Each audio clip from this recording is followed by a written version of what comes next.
Welcome, dear friend. It is so very good of you to choose to spend a little of your precious time with us here in this quiet corner where stories gently unfold.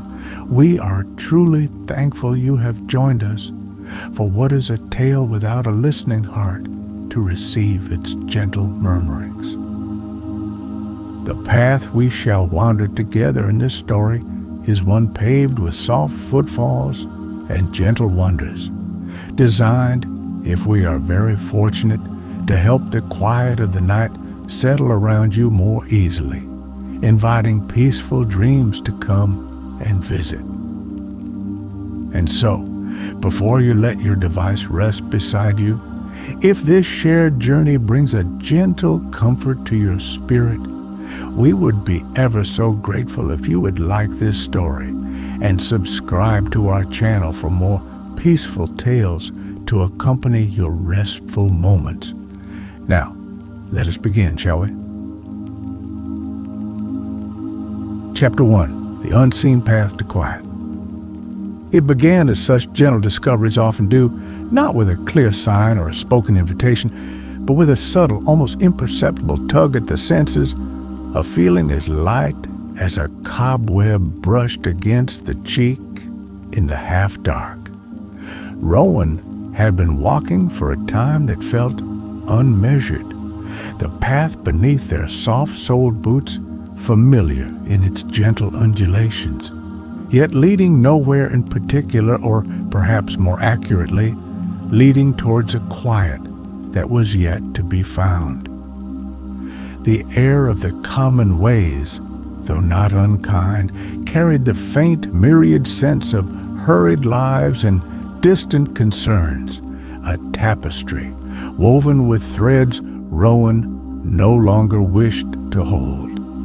It was then, as a shaft of late afternoon light, the color of old honey slanted through the canopy of the more sparsely wooded lane, that a different scent reached out, a delicate coolness, rich with the aroma of damp, fertile earth and the faintest whisper of sweet, fresh sap, as if a young tree had just sighed contentedly nearby. This new scent, so clean and full of quiet promise, was accompanied by a change in the very texture of the air, a subtle stilling, as if the world beyond this immediate moment had paused to draw a soft breath. Rowan's steps, already unhurried, slowed further, attention drawn to a place where the undergrowth by the side of the lane seemed a fraction thinner, the ferns a little less insistent, revealing not a clear path but the suggestion of one. It was marked by nothing more than a slightly deeper shadow between two venerable oaks whose bark was patterned like an ancient cracked map, and the way the sunlight seemed to pool just beyond it, as if illuminating a hidden doorway. There was no sound from this almost opening, save perhaps for the very distant soft cooing of a wood pigeon, a sound so gentle it felt more like a memory of peace than a present reality. With a quiet curiosity that felt as natural as breathing, Rowan turned from the wider lane, stepping onto the cushion of fallen leaves and soft earth that marked the entrance to this unseen way. Instantly, the muted sounds of the common track, the far-off rumble of a cart, the indistinct murmur of distant voices seemed to fall away, not abruptly, but as if a soft, heavy curtain had been gently drawn behind. The air here was cooler, carrying that delicious scent of damp soil and the almost imperceptible sweetness of unseen blossoms, a perfume that spoke of hidden growing things and the deep, slow life of the woods. The light, too, was different, filtered through a denser lacework of leaves into a soft, greenish amber glow that made the moss on the tree trunks seem to shine with its own inner light. The path, if one could call it such, was little more than a yielding corridor through the trees, the ground soft and springy underfoot, composed of centuries of fallen needles and leaves, creating a carpet that muffled Rowan's footfalls to near silence. Ancient roots, smooth and dark like sleeping serpents, occasionally looped across the way, not as obstacles, but as gentle reminders of the deep, unseen life teeming beneath. The trees themselves were taller here, their branches interwoven far above to create a living roof, from which dangled intricate trails of ivy, their leaves like dark green, glossy hearts. A profound sense of stillness began to settle over Rowan, not an empty stillness, but one filled with the quiet hum of existence, the almost inaudible rustle of a leaf turning, the slow unfurling of a fern. Further Rowan walked, drawn onward not by any clear destination, but by the deepening peace that seemed to emanate from the very soil and air of this secluded place. The light grew softer still, the colors around, the deep greens of the foliage, the rich browns of the tree trunks, the occasional muted crimson of a tiny hidden berry, all seemed imbued with a gentle, restful quality. It was as if the grove, for it was beginning to feel like a distinct and sacred place, was breathing slowly and deeply, and Rowan, by simply being there, began to fall into that same peaceful rhythm. The scent of old beloved books left open in a sunlit room, a curious and wonderfully comforting aroma now mingled with the earth and sap, as if the wisdom of ages was stored not on shelves, but within the very fiber of these ancient trees. Rowan paused beside a particularly immense tree, its bark deeply furrowed and soft to the touch, like ancient, worn fabric. Resting a hand against its trunk, a faint, almost imperceptible warmth could be felt, a steady, quiet pulse that seemed to thrum up from the roots deep within the earth.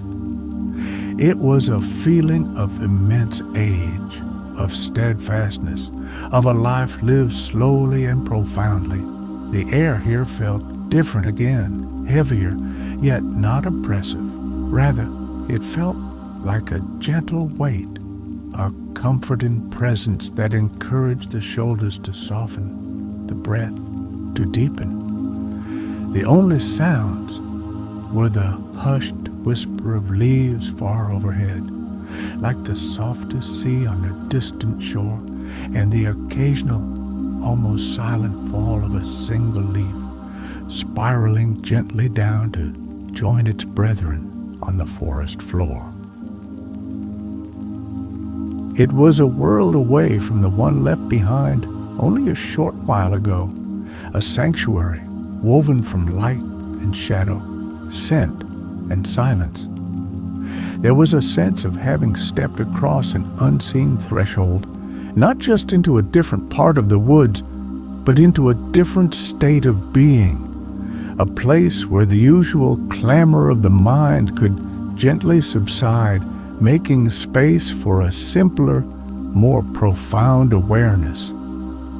The weariness Rowan had carried, a burden whose weight had become so familiar it was almost unnoticed, seemed to begin to lighten, to uncoil like a slowly relaxing spring. Here, amongst these quiet sentinels, under this gentle, filtered light, was a feeling of safety, a profound, undemanding welcome. Looking ahead, the hinted path continued, a ribbon of slightly softer shadows winding deeper into the heart of the grove. There was no urgency to follow, no sense of needing to arrive anywhere, for in a way, Rowan already had. The very air seemed to hold a quiet invitation to stay, to rest, to simply be. And so, with a sigh so soft it was barely a breath, Rowan took another gentle step, feeling the cool moss yield slightly, a silent affirmation of this quiet journey into the embrace of the ancient whispering trees. The outside world felt very far away now, a distant memory, and all that mattered was this present moment, held in the gentle, verdant hush of the dawning quiet. Chapter 2. The First Low Thrum. Deeper still, Rowan ventured, drawn by an unseen current of tranquility, until the trees, if it were possible, grew even grander, their vast canopies interweaving so densely that the light beneath became a perpetual soft twilight. It was here, in a small, almost perfectly circular clearing, that the very heart of the grove seemed to reveal itself. The ground was not merely moss-covered, but carpeted in a layer so thick, so astonishingly soft and springy, it felt like stepping onto a living cloud, each footfall sinking slightly into its verdant embrace, releasing the faintest scent of crushed herbs and damp earth. Dominating this quiet space was an immense tree, its trunk broader than any Rowan had ever beheld, its leaves like giant dark green, gentle hands reaching toward the diffused light above. It was beneath the benevolent spread of this ancient guardian that Rowan chose to rest, sinking down onto the luxurious moss, which yielded like the finest cushion, cool and inviting. As the stillness of the clearing settled around, broken only by the distant, gentle sigh of the wind in the highest branches, a sound like the breathing of the grove itself, Rowan became aware of something new. It was not quite a sound, not at first, but rather a sensation, a very faint, low thrumming that seemed to emanate from the earth itself, rising up through the moss, through Rowan's own resting form. It was a vibration so subtle it might easily have been missed, yet so pervasive it felt as if the very bones of the world were gently humming a deep, quiet song. It resonated in the chest, a feeling akin to the purr of some great, contented creature, infinitely peaceful, infinitely old. The leaves of the great tree above, each one a perfect shield shape of deepest jade, filtered the already soft light into ever-shifting patterns that danced with a slow, languid grace upon the mossy floor. These patterns of light and gentle shadow seemed to move in time with a breeze Rowan could not feel, a silent choreography performed just for this quiet space. A warm, nutty scent, wonderfully comforting, began to drift from a cluster of vines that twined around the trunk of a neighboring, slimmer tree, their small, creamy blossoms releasing their fragrance as if in welcome. The air itself felt thick with peace, a palpable presence that wrapped around Rowan like the softest hand-spun wool.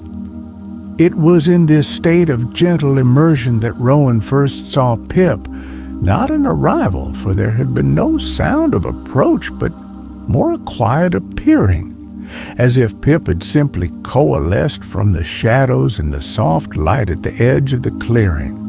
An elderly figure, small and weathered like an ancient apple, with eyes that held the calm, deep wisdom of the trees themselves.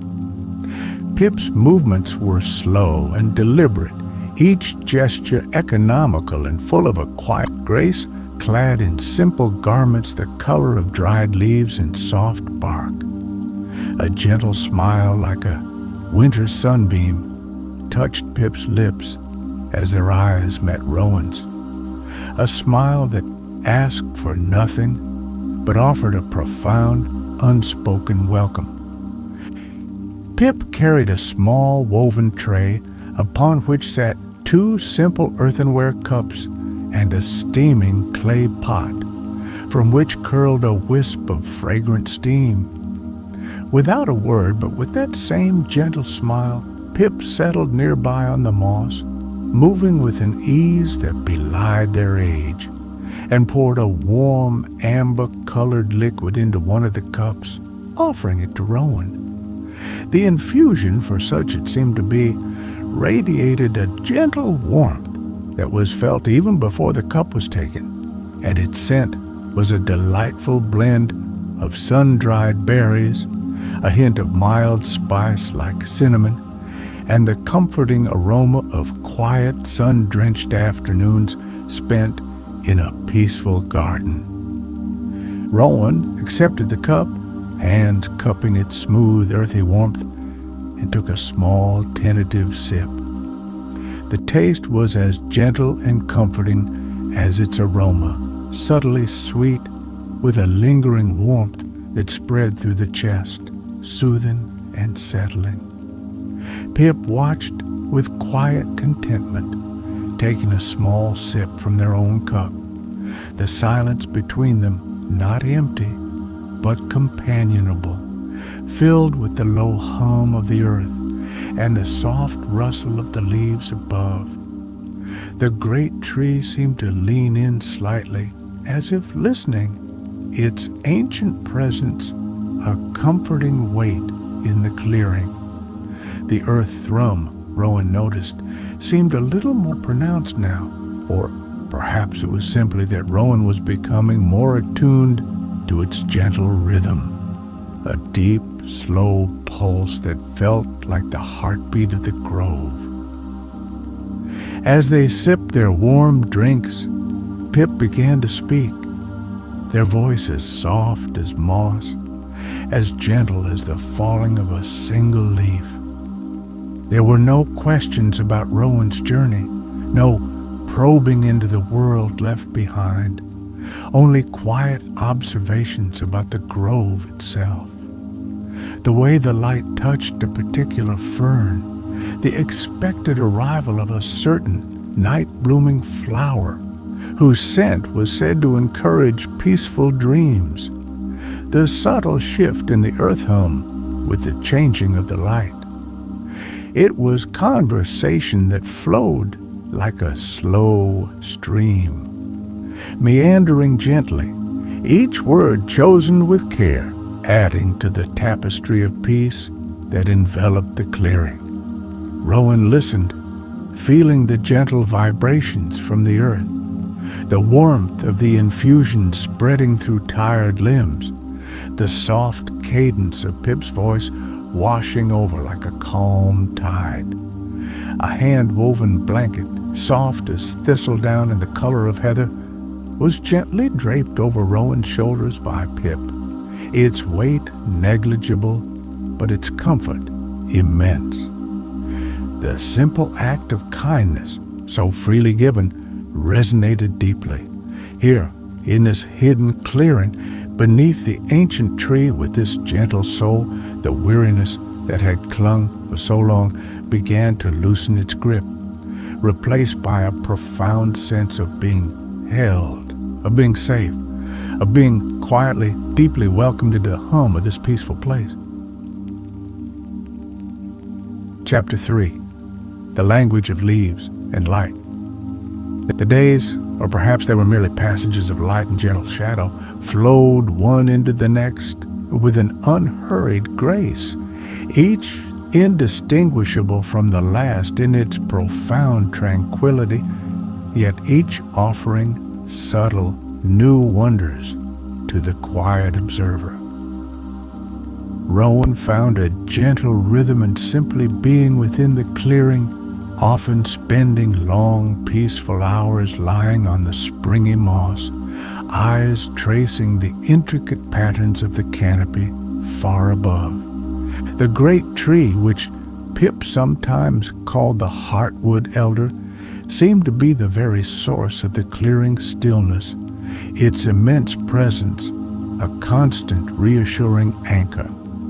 The earth hum, now a familiar companion, pulsed steadily beneath, a gentle lullaby sung by the deep, quiet heart of the world. Rowan began to notice the extraordinary way light behaved within the grove. It never seemed harsh or direct, but rather filtered and diffused, as if passing through layers of the softest silk. Shafts of this gentle luminescence would pierce the canopy at unexpected angles, illuminating a patch of moss to a brilliant emerald, or catching the delicate hairs on a fern frond, making them glow like spun silver. Pip, in their soft, murmuring voice, shared that the leaves of the heartwood elder were unique. They possessed a quality that not only softened the light, but also seemed to hold it for a moment, imbuing it with a warm, almost living energy, before releasing it to dance below. Sometimes, when the earth hum was at its most resonant, this captured light would seem to pulse faintly, a soft, warm throb that Rowan could almost feel on their skin. Pip also spoke of the lumen flora, those small bell-shaped flowers and softly glowing fungi that grew in sheltered nooks at the base of the ancient trees. As dusk began to gently settle, they would awaken, their inner light unfolding like a slow, shy smile. Pale peach, soft rose, and gentle lavender glows would emerge, casting delicate, mobile patterns on the surrounding moss and bark.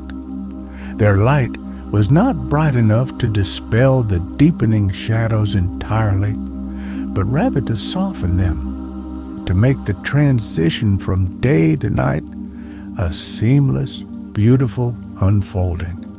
Pip explained, with a fond look at a cluster of softly glowing lavender bells, that their light was a comfort to the small creatures of the night, and their scent, a delicate blend of warm honey and chamomile, was said to soothe worries and invite peaceful thoughts.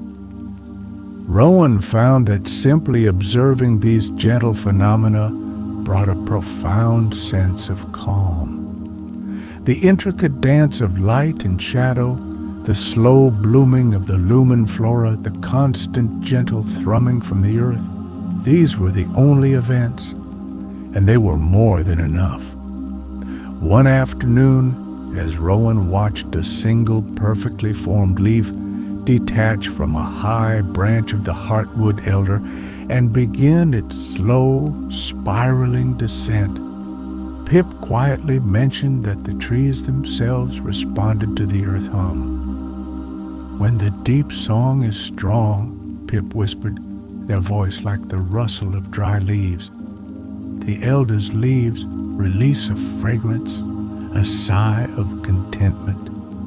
It is too fine for most to notice, but it settles on the heart like a warm hand." And indeed, Rowan began to perceive it, a barely there scent, different from the rich loam or the sweet blossoms, something clean and ancient, like the air after a gentle rain in a place untouched by time. With this subtle perfume came a growing feeling of lightness. It was as if small, unnoticed burdens, anxieties so deeply ingrained they had become part of Rowan's very posture, were now gently dissolving, carried away on the warm, fragrant air of the grove, much like morning mist vanishing under the soft touch of the sun. There was no effort involved, no conscious act of letting go, merely a gentle, passive release, facilitated by the grove's embracing peace. The sensation of the warm earth beneath felt through the soft moss, and the comforting weight of Pip's hand-woven blanket, often draped over Rowan during cooler moments, deepened this feeling of profound security and effortless surrender. Pip would often share simple wisdom, gleaned from long ages of listening to the grove. Sometimes it was about the interconnectedness of all things within it, how the fallen leaves fed the soil, which nourished the trees, whose breath in turn sweetened the air. Other times, it was a quiet musing on the nature of time in the grove, which seemed to stretch and soften, losing its sharp edges, allowing moments to unfold with a luxurious slowness. The grove does not hurry, Pip would say, stirring a pot of berry infusion over a tiny smokeless flame that seemed to burn with a core of pure warmth. And so, in its company, we learn not to hurry either. This gentle philosophy seeped into Rowan's being as surely as the warmth of the infusion spread through their limbs. Rowan found solace in the simple shared rituals, the gathering of fallen twigs for the tiny fire, the careful selection of berries for the infusion, the quiet companionship of sipping the warm, fragrant drink as the light outside the clearing softened towards evening. Each action, performed with mindful attention, became a meditation.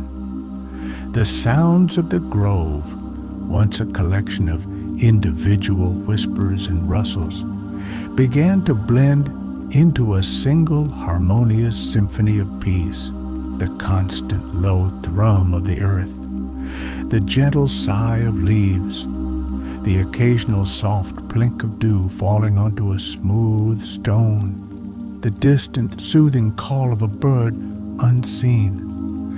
It was the language of profound, undisturbed calm, and Rowan was slowly, surely, learning to understand its every gentle syllable. The weight on Rowan's spirit, once a heavy cloak, now felt like the lightest of shawls, its threads loosening, its presence barely felt. The gentle magic of the grove, woven from light, sound, scent, and the profound kindness of its tender, was working its slow, restorative miracle. There was no need for grand pronouncements or dramatic revelations. The healing was as quiet and natural as the unfurling of a new leaf. A gradual awakening to the deep, abiding peace that had always been there, waiting to be rediscovered within the home of this extraordinary, gentle place. Chapter 4. The Stillness of Being. As time, measured not by clocks, but by the slow turning of light and the gentle rhythm of the earth hum, continued its peaceful passage, a remarkable stillness began to settle within Rowan. The busy chatter of the mind, that constant companion of former days, had quieted almost to a whisper, like a distant stream finally merging into a vast, calm lake. It was replaced by a simple, profound awareness of the life that unfolded so gently within the grove of whispering calm. No longer did Rowan's thoughts race ahead or dwell on what was past. Instead, they rested lightly in the present moment, observing with a soft, appreciative gaze. The smallest details of the grove now held a quiet fascination. Rowan would watch, for long, unhurried stretches, the almost imperceptible unfurling of a new fern frond, its tightly coiled tip slowly yielding to reveal a delicate pale green lace, The soft, busy scurry of some tiny unseen creature bustling amongst the fallen leaves would bring a gentle smile, its urgent little life a charming counterpoint to the grove's deep repose. A single drop of dew gathering pearlescent on the edge of a broad leaf, catching the diffused light like a tiny liquid jewel before finally succumbing to gravity with a soft plip onto a smooth gray stone below, became an event of quiet significance, observed with the focused calm of a sage. Pip, with their innate understanding of this deepening quietude, would often simply sit in companionable silence with Rowan, perhaps mending a softly worn piece of cloth with stitches as fine as spider silk, or polishing a collection of smooth river-washed stones until they shone with a gentle luster. Sometimes Pip would point out a particularly beautiful pattern of lichen on an old branch, its colors a miniature map of greens, grays, and soft ochres, or draw Rowan's attention to the way a specific vine, with patient spiraling tendrils, embraced the trunk of a sapling, a silent testament to slow, persistent growth. These shared moments of observation were wordless conversations, full of a gentle understanding and a mutual appreciation for the simple beauty that surrounded them. Rowan learned from Pip the ritual of preparing the sun-dried berry infusion, a task that became a quiet meditation in itself. The careful selection of the deep red and purple berries, each one plump and fragrant from its time, basking in unseen sunlight. The gentle crushing of a few aromatic leaves Pip called sweet balm. The patient heating of clear water from a tiny moss-filtered spring over a small smokeless flame that Pip conjured with a mere whisper and a touch. The flame itself was a marvel, burning with a core of intense pure warmth, but giving off no smoke, only a faint, sweet scent of burning ancient wood. As the hot water met the berries and leaves, a fragrant steam would rise, carrying that signature aroma of mild spice, honeyed fruit, and quiet sunlit afternoons, filling the small clearing with its comforting promise. Pouring the infusion into the earthenware cups, watching the steam curl and dance, became an act of simple, profound contentment. The earth hum was now a constant, reassuring presence, no longer just a subtle vibration, but an integral part of Rowan's being, a gentle, rhythmic pulse that seemed to flow through every vein, anchoring them firmly and peacefully in the present moment. It was like the deep, steady breathing of a sleeping giant, its rhythm lulling everything in the grove into a state of harmonious repose. Rowan often rested a palm against the warm earth, feeling that thrum more directly, a connection that felt ancient and deeply soothing. The gentle weight of the air itself, always still and fragrant within the clearing, felt like a comforting embrace, encouraging each breath to become slower, deeper, more effortless, as if the grove itself were breathing for them. Unnoticed tensions, held for so long in shoulders, jaw, and brow, simply melted away like snowdrifts in a gentle spring thaw. There was no striving for this relaxation, no conscious effort to release. It was an inevitable consequence of being immersed in such profound and unwavering peace.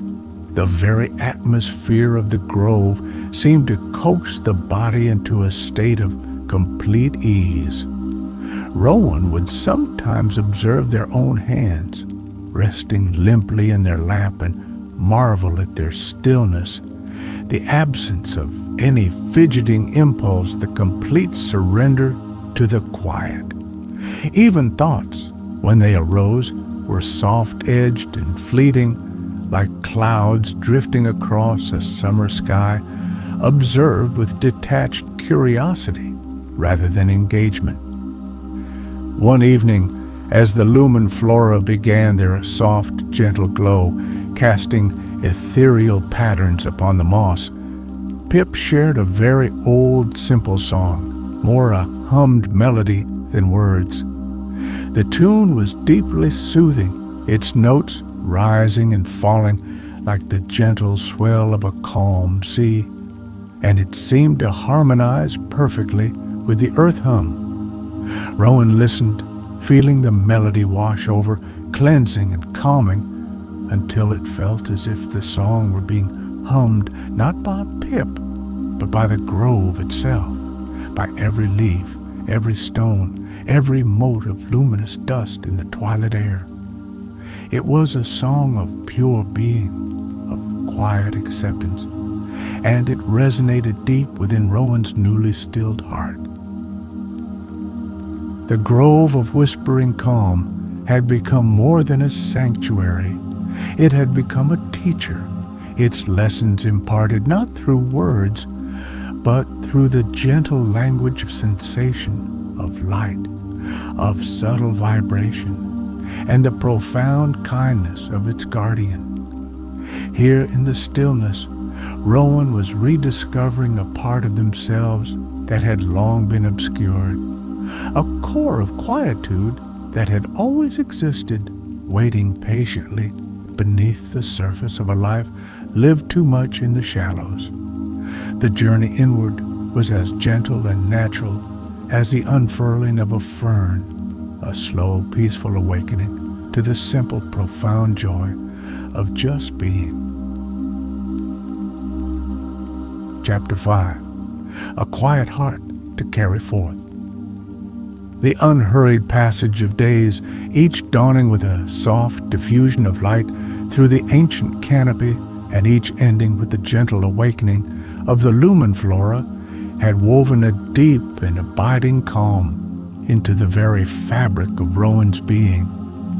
The weariness that had once been a constant, unseen companion, a heavy cloak woven from forgotten sighs and unspoken anxieties, had vanished so completely it felt as if it had never truly existed, replaced by a quiet joy, a lightness that seemed to emanate from a newly awakened core within. This inner serenity mirrored the grove's own gentle hum, a resonant frequency of peace that now felt as natural as breathing. One morning, as the pearlescent dew clung to the broad leaves of the heartwood elder, catching the first soft rays of light in 1,000 tiny rainbows, Rowan awoke with a subtle sense of completion. It was not a restlessness, nor a desire to leave the profound comfort of the grove, but rather a gentle understanding, as soft and clear as the morning air, that the deep rest sought had been found, and the quiet strength it imparted was now ready to be carried forth. The earth hum still pulsed its steady, soothing rhythm, but now it felt less like an external comfort and more like an echo of the peace that resonated within Rowan's own heart. Pip, with their unfailing perception that saw beyond words and into the quiet currents of the soul, seemed to understand. As Rowan approached the small, smokeless fire where Pip was gently warming the morning's infusion of sun-dried berries, Pip looked up, and their eyes, the color of warm, aged wood, held a gentle knowing and a soft approving smile. There were no questions asked, no need for explanations. The language of the grove and of those who dwelled within its embrace was one of subtle shifts and quiet understandings, as clear and meaningful as any spoken word. Together they shared the warm, fragrant infusion, the familiar ritual now imbued with a new, though still gentle, significance. The nutty sweetness of the berries, the faint spice, the comforting warmth that spread through Rowan's chest. These sensations were now deeply etched in memory, a sensory reminder of the profound peace found within these ancient trees.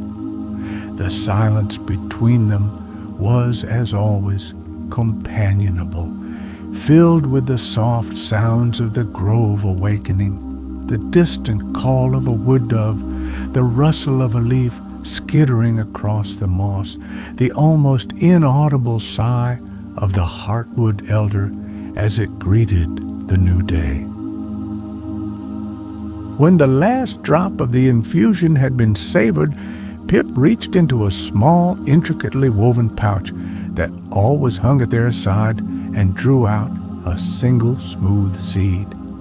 It was about the size of a small pebble, dark and lustrous, and surprisingly warm to the touch. Pip placed it gently into Rowan's open palm. As Rowan's fingers closed around it, a faint, familiar thrumming could be felt, a miniature echo of the great earth hum that pulsed beneath the grove. It was a tiny living piece of the grove's magic, a tangible connection to its enduring peace. The heartwood elder offers a parting gift, Pip said, their voice softer than usual, like the brush of a butterfly's wing. A reminder of the quiet song that always plays if only we learn to listen. Rowan looked from the seed, warm and pulsing in their hand, to Pip's kind, weathered face, and a gratitude too deep for words swelled within. There was no sadness in this parting, only a quiet sense of fulfillment and a gentle anticipation for the path ahead, a path that now felt different, imbued with the calm and strength drawn from this sacred place. The grove had not offered escape, but restoration. It had not hidden Rowan from the world, but had prepared Rowan to meet it anew, with a quiet heart and an open spirit. Standing at the edge of the clearing, where the almost imperceptible path led back towards the outer woods, Rowan turned for a final look. The heartwood elder stood majestic and serene, its vast canopy a benediction of green. The air was still, fragrant with moss and damp earth, and the faint, sweet promise of unseen blossoms. The earth hum was a steady, reassuring presence, a deep, resonant chord of peace. Pip raised a hand in a slow, gentle farewell, a gesture that encompassed all the kindness and wisdom of the grove itself. With a soft sigh, like a gentle exhalation of pure contentment, Rowan turned and began to walk, the small warm seed held carefully in their palm. Each step away from the clearing felt not like a departure from peace, but like carrying that peace outward, a portable sanctuary held within.